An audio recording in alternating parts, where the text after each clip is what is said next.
भूल भुलैया 3 से जहां कार्तिक आर्यन आजकल स्क्रीन्स पे छाए हुए हैं, वहीं पर जहां ओरिजिनल भूल भुलैया का जिक्र आता है तो एक चेहरा याद आता है शाइनी आहूजा का। लेकिन आजकल शाइनी कहाँ हैं और क्या कर रहे हैं और उनके उस केस का क्या हुआ? अगर ये सारे सवाल आपके भी दिमाग में हैं तो ये वीडियो आपके लिए है। तो जिन्हें नहीं पता उन्हें बता दें कि 2009 में शाइनी के घर काम करने वाली नौकरानी ने उनके ऊपर RAPE चार्जेस लगाए थे। Bollywood actor Shaini Ahuja, who is Bollywood actor Shaini Ahuja, film star Shaini Ahuja in police custody for domestic help and has और उसके बाद से ही बॉलीवुड ने शाइनी को अपने प्रोजेक्ट्स और काम से इस तरह से निकाल दिया जैसे कि दारू में से मक्खी।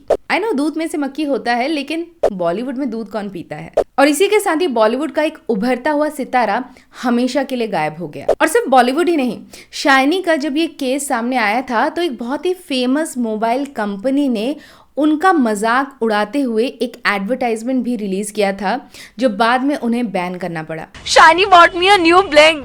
क्या आप जानते हैं इस बारे में? और सिर्फ इतना ही नहीं, जब 2012 में शाइनी ने एक बार दोबारा कमबैक करने की कोशिश की, तब उनकी फिल्म की फीमेल डायरेक्टर ने उनके ऊपर मोलेस्टेशन के चार्जेस लगाए थे। अब ये तो आपको नहीं पता होगा। तो आजकल शाइनी रह रहे हैं ऐसे नहीं बताएंगे। वेल, वो होता है ना कि कोई भी मूवी आप देखते हैं तो पहले धीरे धीरे उसका प्लॉट रिवील होता है, उसके बाद मतलब पता तो होता है कि हीरो फाइनली जीत जाएगा, लेकिन कहानी के लय के साथ बहना पड़ता है। तो सब कुछ बताएंगे डिटेल में, लेकिन सबसे पहले इंट्रोडक्शन। हेलो, मैं हूं तनुश्री और आप देख रहे हैं वेरी इंटरेस्टिंग। तो शाइनी आहूजा के डाउनफॉल को समझने से पहले उनके राइज को समझना होगा कि किस तरीके से उन्हें मूवीज में ब्रेक मिला। दरअसल शाइनी दिल्ली से बिलोंग करते हैं। उनके पिताजी आर्मी में थे और इन्होंने अपनी सारी पढ़ाई दिल्ली से की और बाद में इंजीनियरिंग करने के लिए वो बैंगलोर आए और इंजीनियरिंग करने के तुरंत बाद ही वो मॉडलिंग करने लगे। अब मॉडलिंग करने के दौरान शाइनी ने कई सारे टीवी कमर्शियल्स में काम किया और उनका एक म्यूजिक वीडियो भी काफी फेमस हुआ। और इन सभी कमर्शियल्स और वीडियोस में शाइनी को नोटिस किया डायरेक्टर सुधीर मिश्रा ने और उन्होंने शाइनी को अपने नेक्स्ट प्रोजेक्ट हजारों ख्वाहिशें ऐसी के लिए कास्ट किया।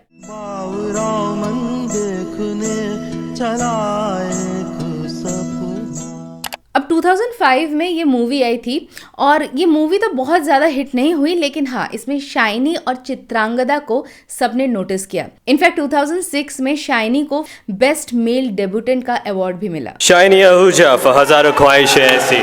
अब शाइनी का करियर चल पड़ा था। अब इसके बाद शाइनी ने कई सारी हिट फिल्में दी, जैसे कि gangster, Woh Lamhe, life in a metro and of course Bhool Bhulaiyaa the original first part, जिसे काफी कमर्शियल सक्सेस भी मिली। तेरे मुर्दे पे मुझे तो सब कुछ ठीक चल रहा था। शाइनी की धीरे धीरे एक फैन फॉलोइंग भी होने लगी और उनके अंदर वो सारी क्वालिटीज थी जो आगे चलकर उन्हें एक स्टार मटेरियल बनाती। लेकिन फिर आया साल 2009 और शाइनी एक स्कैंडल में फंस गए।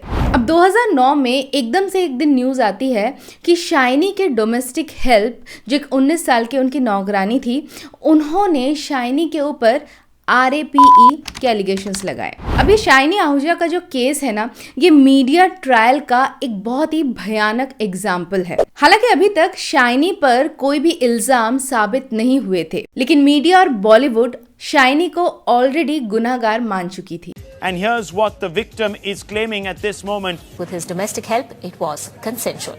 अब ऐसा नहीं था कि मीडिया को उस लड़की या विक्टिम से कोई हमदर्दी थी, उन्हें बस TRP बटोरने थे और ज्यादा से ज्यादा व्यूअरशिप कमाना था और इस बात के लिए उन्होंने कोई कसर नहीं छोड़ी। शाइनी के खिलाफ मीडिया में तरह तरीके के आर्टिकल्स छपने लगे। किसी ने कहा कि शाइनी ने एक्सेप्ट कर लिया है कि उन्होंने कंसेंशुअली ये एक्ट किया था, तो किसी ने कहा कि शाइनी के नेबर्स ने चीखने और चिल्लाने की आवाजें सुनी। लेकिन बाद में शाइनी ने खुद कहा कि उन्होंने कभी भी ये एक्सेप्ट नहीं किया कि ये एक्ट कहीं भी कोई या उन्होंने कुछ किया है गलत या कुछ भी कंसेंशुअल हुआ है। False stories like things like that I have confessed, whereas the fact is I have never confessed. और मीडिया में जो खबरें उड़ रही थी वो पूरी तरह से झूठ थी। False stories right from day one were planted in the media by the police. In fact shiny की वाइफ भी बाद में उनके पड़ोसी को लेकर मीडिया के सामने आई और उस पड़ोसी ने खुद एक्सेप्ट किया कि उन्होंने किसी भी मीडिया से ये नहीं कहा कि उन्हें कोई भी आवाज कहीं सुनाई दी। Shiny innocent है। People from society who I live, we speak to any one of them. और इस वजह से जिस मीडिया पब्लिकेशन ने ये सारी खबरें, ये सारी फेक न्यूज़ छापी थी, बाद में उन्होंने एक एपोलॉजी का स्टेटमेंट भी छापा था। लेकिन the damage was already done by then, और जहां हर कोई हेडलाइंस तो पढ़ लेता है, बाद में एक छोटी सी एपोलॉजी लोग नहीं पढ़ते। और शायद ये बात मीडिया ऑर्गेनाइजेशंस बहुत अच्छे से जानती है और इसका फायदा भी उठाती है। और मीडिया तो मीडिया, बॉलीवुड में भी सारे लोग इकट्ठा हो गए इस मुद्दे पर अपनी प्रतिक्रिया देने के लिए। इस केस के सामने आते ही वो सारे लोग जो शाइनी के कभी वेल विशर्स हुआ करते थे, कभी वो एक साथ उनकी सक्सेस पार्टीज में शामिल होते थे, गले मिलते थे, उन सब ने शाइनी से किनारा कर लिया। मीडिया में आकर अलग अलग स्टेटमेंट्स दिए। इनमें से तो कई वो थे जो शाइनी के गॉडफादर माने जाते थे और उन्हें अपना घर का फैमिली मेंबर कह रहे थे।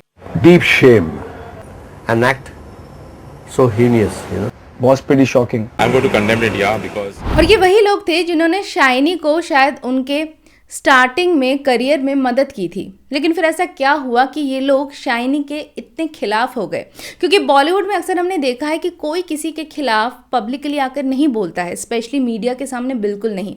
तो फिर यहाँ पर शाइनी के साथ ऐसा भेदभाव क्यों?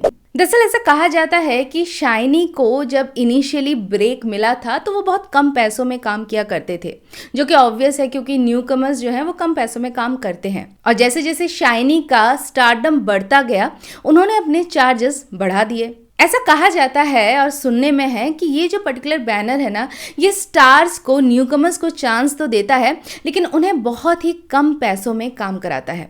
और फिर अगर वो फेमस भी हो जाते हैं तब भी वो एक्सपेक्ट करते हैं कि वो वही लो रेट में इनके लिए काम करें, क्योंकि इन्होंने उन्हें पहला चांस दिया था। अब ये तो किसी की पर्सनल चॉइस है कि वो फेमस होने के बाद भी अपना प्राइस बढ़ाते हैं या नहीं। और शाइनी ने शायद अपना प्राइस बढ़ा लिया और फिर इन लोगों के साथ काम करने से शाइनी ने मना कर दिया। और अब शाइनी जब इस स्कैंडल में फंस चुके थे, तब इन लोगों की बारी थी अपना गुस्सा निकालने की, जो उन्होंने मीडिया में स्टेटमेंट्स देकर इनडायरेक्टली निकाला। अब मूवी मेकिंग जो होती है ना, वो एक बहुत ही high risk and low returns वाला बिजनेस है। और यहाँ पर अगर आपकी इमेज में जरा सा भी कुछ कंट्रोवर्सी होती है, नेगेटिव कोई बात छपती है, तो लोग जो है कोई रिस्क नहीं लेना चाहता और आपको प्रोजेक्ट्स में काम नहीं मिलते हैं आगे चलकर। तो शाइनी के साथ भी कुछ ऐसा ही हुआ। जैसे ही उनका नाम इस कंट्रोवर्सी में आया, लोगों ने उनसे किनारा कर लिया। अब ये जो केस है ना, ये बॉलीवुड की ओपन हिपोक्रेसी का पर्दाफाश करता है। दरअसल बॉलीवुड में ऐसे कई सारे कंट्रोवर्सीज हो चुके हैं, ऐसे कई सारे लोग हैं जिन पर बहुत सीरियस एलिगेशंस लग चुके हैं, लेकिन वहां पर बॉलीवुड ने कभी भी किसी को इस तरीके से किनारा नहीं कर दिया। किसी ने भी किसी के बारे में मीडिया में जाकर खुलेआम बुराई नहीं की। स्पेशली अगर हम कुछ पुराने केसेस को देखें, जैसे कि सूरज पंचोली का जब केस आया तो उन पर बहुत ही सीरियस एलिगेशंस जिया खान की मदर ने लगाए थे। उस वक्त सीबीआई ऑफिसर ने मुझे बताया उन पे दबाव पड़ रहा है कि इस लड़के को लॉन्च किया जा रहा है, इसको हाथ ना लगाओ, इसको इंटरोगेट ना करो। लेकिन सबके बावजूद उन्हें किसी प्रोजेक्ट से नहीं निकाला गया। इनफैक्ट 2015 में उन्हें पूरे सम्मान के साथ लॉन्च किया गया और 2016 में तो उन्हें फिल्म फेयर ने बेस्ट न्यूकमर का अवार्ड भी दिया था। और जहां बेटे की बात करें, वहां बाप की बात कैसे ना करें। आदित्य पंचोली तो कई सारे कंट्रोवर्सीज में ऑलरेडी फंस चुके हैं। इनमें छोटे मोटे कंट्रोवर्सीज तो हैं ही, जैसे कि पब में दारू पी के मारपीट करना या अपने नेबर्स के साथ मारपीट करना। इनफैक्ट इन पर भी एक बहुत सीरियस एलिगेशंस लगाए थे लेट 90s में उनकी देन गर्लफ्रेंड पूजा बेदी ने आदित्य पंचोली पर एलिगेशंस लगाए थे कि उन्होंने उनकी 15 साल की मेड के साथ दुष्कर्म किया। हालांकि बाद में ये केस का क्या हुआ वो आज तक कोई नहीं जानता है और इसी कारण से पूजा बेदी ने आदित्य पंचोली के साथ ब्रेकअप कर लिया था और पूजा बेदी के साथ भी इनका एक्स्ट्रा मैरिटल अफेयर ही था। और of course the infamous Kangana Ranaut का केस तो हर कोई जानता ही है। और इनके अलावा भी बॉलीवुड में से कई सारे स्टार्स हैं जो अलग अलग कंट्रोवर्सीज में फंसे हैं, लेकिन कहीं कोई अपने पावर और इन्फ्लुएंस से ऐसी स्टोरीज का हिस्सा बनता है जिसने उसकी पूरी इमेज ही टोटली साधु और संत वाली कर दी और टोटली इमेज मेकओवर हो जाता है। तो कोई चैरिटेबल ऑर्गेनाइजेशन खोल देता है और खुद को एक गुड कॉज के साथ एसोसिएट करके पब्लिक में अपनी इमेज पॉजिटिव बना लेता है। और नहीं, यहाँ पर सिर्फ नेपोटिज्म की बात नहीं है, ऐसे कई सारे एग्जाम्पल्स भी हैं जो आउटसाइडर्स हैं, सो कॉल्ड आउटसाइडर्स हैं, लेकिन उन्हें भी बॉलीवुड का बहुत सपोर्ट मिला है अपना सेकंड चैप्टर लिखने में। अब बॉलीवुड किसे सपोर्ट करता है किसे नहीं, शायद उसमें भी कुछ कंडीशंस अप्लाई होते हैं। जब आप एक लड़की हो और आपके फ्रेंड लिस्ट में स्पेसिफिकली कोई रिच एंड फेमस फ्रेंड हो, तब शायद लोग आपसे अपने आप जुड़ने लगते हैं और आपके सेकंड चैप्टर का हिस्सा बनने के लिए मदद करते हैं। तो बॉलीवुड सपोर्ट करता है, लेकिन कंडीशंस अप्लाई। लेकिन फिर शाइनी के साथ ही बॉलीवुड ने ऐसा क्यों किया? दरअसल जहां तक समझ में आता है, बॉलीवुड के लोग, जो यहाँ के जो मेन लोग हैं, उन्हें एक चाटुकार चाहिए होता है। वो हमेशा आउटसाइडर्स को ऐसे ट्रीट करते हैं कि जैसे कि अगर वो उन्हें ब्रेक दे रहे हैं तो कोई उन पर एहसान कर रहे हैं, और वो ये एक्सपेक्ट करते हैं कि आप उनका ये एहसान ताउम्र याद रखें और हमेशा उनके कहे चीज़ों पर ही काम करे, उनके कहे अनुसार ही प्राइस रखे। लेकिन कई बार ऐसा होता है कि इंसान धीरे धीरे जैसे इंडस्ट्री में उसे एक्सपीरियंस आता है, वो अपना रेट खुद डिसाइड करता है। और ज़रूरी नहीं कि हर कोई आपका चाटुकार बन जाए या आपसे बहुत ही फ्रेंडली होकर पेश आए। कुछ लोग हो सकता है आपके साथ सिर्फ प्रोफेशनली रिलेशनशिप रखना चाहे। और जहाँ तक शाइनी का नेचर है, वो अपने आप में ज़्यादा रहने वाले इंसान नजर आते थे और कहीं ना कहीं शायद यही चीज़ उनके खिलाफ वर्क कर गई। कैसा लगता है, you know, all these allegations are thrown at you. It hurts. अब आउटसाइडर्स तो बहुत सारे हैं, जैसे शाहरुख खान का एग्जांपल ले लेते हैं, तो उन्हें क्यों कभी कोई दिक्कत नहीं हुई? अब अगर हम शाहरुख खान का केस अगर हम समझने की कोशिश करें ना, तो शाहरुख खान जो है स्टार्टिंग से ही करण जौहर, आदित्य चोपड़ा, यश चोपड़ा, इन लोगों के साथ बहुत ही फ्रेंडली रिश्ता बनाकर चले हैं। इनफैक्ट सलमान खान के साथ भी उन्होंने बहुत अच्छी दोस्ती बनाकर चली थी और इन सब के वो बहुत ज़्यादा आप कह सकते हैं एक तरह से अंडर में रहते थे इनिशियल डेज में। आज भी उनके साथ बहुत अच्छी दोस्ती है। इनफैक्ट एक इंटरव्यू मैंने देखा था जिसमें यश चोपड़ा ने खुद बताया था कि शाहरुख खान ने कभी यश चोपड़ा से पैसे नहीं मांगे। किसी भी प्रोजेक्ट में अगर उन्होंने यश चोपड़ा के काम किया तो उन्होंने खुद से कभी पैसे नहीं मांगे। यश चोपड़ा ने जितना पैसा उन्हें दिया, शाहरुख ने उतना ही लिया। शाहरुख, तुम एक एक्टर हो, तुमने कभी ये सवाल नहीं किया अब मुझे पैसे क्या दे रहे हैं? अब ये एक किसी पर्टिकुलर इंसान के साथ हो सकता है, लेकिन हो सकता है हर कोई वैसा ना हो। कोई अपनी फीस बढ़ा दे, कोई उतना फ्रेंडली ना हो। प्रोफेशनल तक ठीक है, आप जितना काम कराना चाहो करा लो, लेकिन उसके बाद इंसान हो सकता है आपसे उस तरीके से संबंध ना बनाना चाहे। लेकिन यही बात कहीं ना कहीं बॉलीवुड के लोगों को समझ में नहीं आती है और उन्हें लगता है कि ये जो कल तक मैंने इसे ब्रेक दिया था, अब मुझसे बड़ा बनने की कोशिश कर रहा है, और यहीं पर वो उनका ईगो हर्ट हो जाता है और फिर वो आपका करियर बना या बिगाड़ दोनों सकते हैं। कुछ ऐसा ही SSR यानी सुशांत सिंह राजपूत के टाइम भी देखने में आया, जहां पर बॉलीवुड में सुशांत सिंह राजपूत पर भी कई सारे एलिगेशंस लगाए गए थे। उन्होंने कई सारे, उनके ऊपर भी फेक मीडिया न्यूज़ छपाई गई थी। उन्हें सीरियल स्कर्ट चेजर यहाँ तक बोला गया था। ब्लाइंड आर्टिकल्स उनके खिलाफ छपते थे और इससे सुशांत सिंह राजपूत काफ़ी मेंटली डिस्टर्ब भी चल रहे थे। और बाद में हमें पता चला कि उनका जो PR टीम थी वो भी ठीक से काम नहीं कर रही थी। इनफैक्ट आप देखेंगे एक पैटर्न है कि सुशांत सिंह के जाने के बाद जिस तरीके से लोगों ने उनके बारे में जाना, उन्हें पहचाना और जिस तरीके का आउटपोर ऑफ लव उन्हें मिला, वो उनके रहते रहते उन्होंने नहीं देखा। क्योंकि ऐसा कहा जाता है कि उस वक्त उनकी PR टीम ने शायद उस तरीके से उनको प्रमोट नहीं किया जैसा कि करना चाहिए था, और वो सारी चीज़ें जो उनके बारे में शायद उनका एक पॉजिटिव आउटलुक दुनिया को दिखा सकती थी, वो नहीं हो पाया। अब शाइनी आहूजा ने भी एक जगह पर बताया था कि उनके उस वक्त जो मैनेजर थे, उन्होंने भी उनके साथ कई धोखेबाजी की थी। इनिशियली वो क्या करते थे कि जब किसी भी डायरेक्टर के साथ या प्रोड्यूसर के साथ उनकी मीटिंग फिक्स करते थे तो शाइनी को कुछ और रेट बताते थे और शाइनी से काम के लिए हाँ करवाने के लिए अलग से उस डायरेक्टर और प्रोड्यूसर से कुछ पैसे ले लिया करते थे। You know, I had a secretary who used to take cash from producers and convince me on less money. तो बाद में जब शाइनी को पता चला तो उन्होंने उन्हें काम से निकाल दिया। तो ऐसे भी लोग अगर आपके आसपास हों तो डेफिनेटली आपका करियर और मीडिया में जो आपकी इमेज है वो ख़राब करने में कोई कसर नहीं छोड़ते। और ये सब सिर्फ मीडिया या बॉलीवुड तक ही सीमित नहीं था, इनफैक्ट टेलीविजन में भी कई ऐसे कॉमेडी शोज थे जो शाइनी पर टारगेट करके जोक्स बनाए जा रहे थे, जिनमें तो मिस्टर शाइन आहूजा, आप पर आरोप है कि आपने अपनी बाई के साथ जबरदस्त। तुम कौन? जी मैं आपकी नई बाई शाइनी।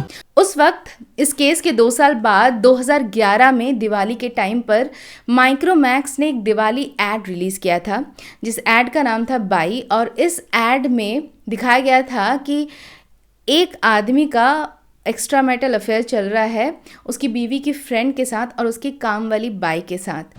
क्या साहब ने लेके दिया मेरे को भी?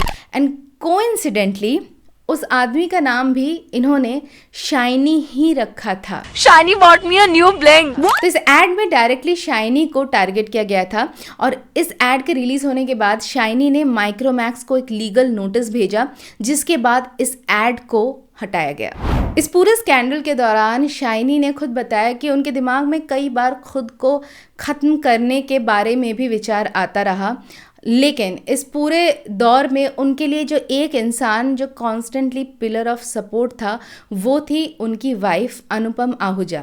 इनफैक्ट इस इंसिडेंट के बाद आप ज़्यादातर जगह शाइनी को नहीं देखेंगे, आप मीडिया में हमेशा अनुपम आहूजा को ही आकर बात करते हुए दिखेंगी। और इनफैक्ट इसी के बाद ज़्यादातर लोगों को पता चला कि shiny is already married and he has a daughter. तो अनुपम जो थी उन्होंने शाइनी का साथ कभी नहीं छोड़ा और आज तक वो उनके साथ है। और साथ ही साथ इंडस्ट्री के कुछ गिने चुने उनके दोस्त भी उस समय उनके सपोर्ट में आए, जिनमें से एक थे मनीष गुप्ता, जिन्होंने आगे चलकर मूवी सेक्शन 375 की स्टोरी भी लिखी। और उन्होंने खुद कहा कि ये स्टोरी लिखते वक्त उन्होंने शाइनी आहूजा का केस अपने जहन में रखा और ऐसे कई सारे केसेस जो उनके नॉलेज में थे उसे जहन में रखकर उन्होंने इस मूवी को लिखा था। Any woman can just come and say, hey, he me, and the man is behind bars. तो ये जो मूवी है सेक्शन 375, इसकी स्टोरी है एक फिल्म डायरेक्टर की जिसका एक्स्ट्रा मैरिटल अफेयर चलता है एक असिस्टेंट कॉस्ट्यूम डिज़ाइनर के साथ, और फिर किस तरीके से वो लड़की उसे RAPE के चार्जेस में फंसा देती है। तो ये कहानी भी एक तरीके से इस लॉ का, इस सेक्शन का औरतों द्वारा मिसयूज़ का एक क्लासिक एग्जाम्पल था। Using as a weapon the very law that was made to protect her. अब ये हम नहीं कह सकते कि जिस मेड ने ये एलिगेशन स्टार्टिंग में लगाए थे वो सच कह रही है या झूठ, लेकिन इंटरेस्टिंगली इस केस के हियरिंग के दौरान वो मेड अपनी स्टेटमेंट से मुकर गई, यानी विटनेस होस्टाइल हो गया और उसने आगे चलकर कोर्ट में अपने एक्यूजेशंस वापस ले लिए और उसने कहा कि ऐसा कुछ भी उसके साथ नहीं हुआ। लेकिन इसके बावजूद कोर्ट को लगा कि शायद वो किसी के दबाव में या उसको धमकाया गया है, इसलिए शायद उसने ऐसा कदम उठाया है। इसलिए कोर्ट ने फिर भी शाइनी को सर्कमस्टेंशियल एविडेंस के बेस पर 7 साल की रिगरस इम्प्रिजनमेंट की सज़ा सुनाई। अब शाइनी आहूजा की वाइफ अनुपम आहूजा ने मीडिया में आकर उस वक्त स्टेटमेंट दिया था कि पुलिस ने जितने भी एविडेंसेस, जिस सर्कमस्टेंशियल एविडेंस की हम बात कर रहे हैं, वो सारे एविडेंसेस जो है पुलिस ने सिर्फ एक वो अलिजिड रूम जहाँ पर वो इंसिडेंट अलिजिडली हुआ था वहाँ के अलावा उन्होंने उनके जो शाइनी और उनकी वाइफ के बेडरूम से भी उन्होंने सैंपल्स कलेक्ट किए, जो कि सही नहीं है। उन्होंने उनकी चादरें कलेक्ट की, उनके बेडशीट्स कलेक्ट करे, उनकी चीज़ें कलेक्ट करी और उस बेसिस पे ये रिपोर्ट लिखी, जबकि जहाँ पर ये क्राइम हुआ वहीं का सिर्फ सैंपल उन्हें लेना था। तो ये अनुपम आहूजा ने उस वक्त मीडिया में आकर ये स्टेटमेंट दिया था और इसीलिए कहा था कि जो सर्कमस्टेंशियल एविडेंस है इस केस में वो पूरी तरीके से सही नहीं है। शाइनी के इस केस में बहुत सारे लूप होल्स है। जैसे कि जूम चैनल की खबर की माने तो मेड ने कहा था कि इस घटना के बाद जब अपने कमरे से बाहर निकली तो उसके बाल बिखरे हुए और कपड़े फटे हुए थे, लेकिन जूम ने जब शाइनी के घर के CCTV फुटेज को देखा तो उसमें ऐसा कुछ भी नहीं था। मगर जूम ने देखा शाइनी के घर के उस CCTV का प्रिंट जिसमें कुछ भी ऐसा नहीं था। सरप्राइजिंगली पुलिस ने कभी इस फुटेज को एज एन एविडेंस कोर्ट में पेश नहीं किया। तो खैर इसके बाद भी शाइनी को 7 साल की सजा हुई और फिर करीब 5 महीने तक वो मुंबई के आर्थर रोड जेल में बंद रहे और उसके बाद उन्होंने हाई कोर्ट में अपील की। हाईकोर्ट में अपील करने के बाद शाइनी की बेल ग्रांट हो गई और शाइनी बेल पर बाहर आ गए। और 2009 के स्कैंडल के बाद शाइनी स्क्रीन से गायब हो गए। और फिर आया 2012 जिसमें शाइनी ने एक मूवी की थी गोस्ट। ये मूवी कब आई कब गई किसी को नहीं पता चला, लेकिन इंटरेस्टिंगली इस मूवी की जो फीमेल डायरेक्टर थी ये उनकी पहली मूवी थी और उनका नाम है पूजा जितेंद्र बेदी। और जैसे ही मूवी आने वाली थी उस वक्त मीडिया में एक बार दोबारा ये खबरें फैल गई कि शाइनी आहूजा ने अपनी डायरेक्टर के साथ सेट पर बदतमीजी की। वो उन्हें ज़बरदस्ती गले लगाने की कोशिश करते, उन्हें टच करते, अनप्रोफेशनल बिहेवियर करते और उन्हें मेंटली मोलेस्ट करते। अब I don't know what does that mean mental molestation, शायद मानसिक रूप से उन्हें प्रताड़ित करते ये कहना चाहते हो। तो ऐसी कई सारी खबरें ऑन रिकॉर्ड मीडिया में उस वक्त छपी थी, लेकिन बाद में ये पता चला कि ये जो डायरेक्टर हैं पूजा जितेंद्र बेदी ये शाइनी आहूजा की फैमिली फ्रेंड है और इन दोनों में बहुत अच्छे रिश्ते हैं और दोनों एक दूसरे को भाई बहन मानते हैं। फैमिली रिश्ता है हमारा। ये बचपन से जानती हूँ शाइनी को मैं। मेरे तो एक बार फिर से शाइनी के खिलाफ ऐसा लगा कि एक मीडिया प्रोपेगेंडा चलाया जा रहा है। तो 2012 में ये मूवी गोस्ट रिलीज़ हुई और शाइनी ने इसमें काम किया और उसके बाद करीब 3 साल तक शाइनी फिल्मों से फिर से गायब रहे और फिर 2015 में इन्होंने कमबैक किया। मूवी का नाम था वेलकम बैक। कोइंसिडेंटली भूल भुलैया वाले अनीस बाज़मी की ये मूवी है और इससे पहले भूल भुलैया में भी उन्होंने शाइनी के साथ काम किया था और एक बार फिर से वेलकम बैक में शाइनी को उन्होंने एज अ कम बैक एक रोल दिया। हालांकि इस मूवी में शाइनी बहुत ज़्यादा नज़र नहीं आए, ना इस मूवी के पोस्टर्स में नज़र आए, ना इस मूवी के ट्रेलर में वो नज़र आए और ये मूवी वेलकम की तरह उतनी हिट नहीं हो पाई। तो शाइनी का करियर भी जैसे का तैसा ही रहा और ये मूवी शाइनी आहूजा की आखिरी मूवी अब तक साबित हुई क्योंकि इसके बाद शाइनी आहूजा दोबारा कभी फिल्मों में नजर नहीं आए। अब शाइनी आहूजा ने ये एलिजिड क्राइम किया है या नहीं किया ये कोर्ट डिसाइड करेगा। अब ऑलमोस्ट 15 साल हो गए हैं और अभी भी इस केस में कुछ डिसीजन नहीं निकल के आ पाया है। विटनेस गवाह मुकर गया है, उसने केस विड्रॉ कर लिया है, लेकिन पुलिस अपनी तरफ से केस चलाई जा रही है और कोर्ट के अलावा हर किसी ने ये डिसीजन दे दिया है कि शाइनी इज गिल्टी। अब इस बात में कोई दो राय नहीं है कि किसी महिला के साथ अगर इस तरीके का दुष्कर्म होता है तो इस हीनियस क्राइम के लिए कड़ी से कड़ी सजा अक्यूज को मिलनी चाहिए। और ज़्यादातर केसेस में ऐसा होता है कि कोई भी औरत झूठे इल्ज़ाम ऐसे केसेस में नहीं लगाती है, लेकिन फिर ऐसे भी चंद ही सही लेकिन ऐसे भी मामले सामने आए हैं जहाँ पे औरतों ने इस सेक्शन का गलत इस्तेमाल भी किया है और ऐसे फॉल्स एलिगेशंस भी लगाए हैं। और अगर बस 1% भी अगर ये मान लें कि 1% चांस है कि शाइनी आहूजा निर्दोष है, देन जस्ट इमेजिन कि आज 15 साल उनके करियर के जो prime career, he was a very promising actor. लोग चाहे कोई उन्हें कहता है कि उन्होंने किया है, कोई कहता है नहीं किया है, लेकिन एक चीज़ हर कोई कहता है कि he was a very good actor और एक बहुत ही प्रॉमिसिंग करियर था उनके सामने और इस एक केस की वजह से उनका पूरा करियर तबाह हो गया। And you know the worst part कि ऐसा किसी के साथ भी हो सकता है एंड दैट्स रियली स्कैरी। और किसी को नहीं पड़ी कि उस विक्टिम का क्या हुआ या उसके लिए कुछ करे। हर किसी ने बस बहती गंगा में अपना हाथ धोया है, पब्लिसिटी भर भर कर बटोरी है और जस्टिस अभी भी पेंडिंग है। और अब फाइनली आपको बताते हैं कि शाइनी आहूजा अब कहाँ है और क्या कर रहे हैं। दरअसल ये सारा कोर्ट केस चल रहा था और बीच में ये केस एकदम ठंडा पड़ गया। किसी को शाइनी की कोई खबर नहीं थी, ना ही किसी को पड़ी थी। लेकिन 2023 में एकदम से एक रिपोर्ट आती है कि शाइनी ने कोर्ट में एक एप्लीकेशन दी है कि उनका जो पासपोर्ट है वो हर एक साल में रिन्यू होता है, बजाय हर एक साल में रिन्यू करने के वो एक साथ 10 साल के लिए अपना पासपोर्ट रिन्यू कराना चाहते थे। क्योंकि उन्होंने बेल के किसी कंडीशन को वायलेट नहीं किया है, इसीलिए वो अप्लाई कर रहे थे कि कोर्ट उन्हें एक नो ऑब्जेक्शन सर्टिफिकेट दे ताकि पासपोर्ट डिपार्टमेंट एक साथ 10 साल के लिए उनका पासपोर्ट रिन्यू कर सके।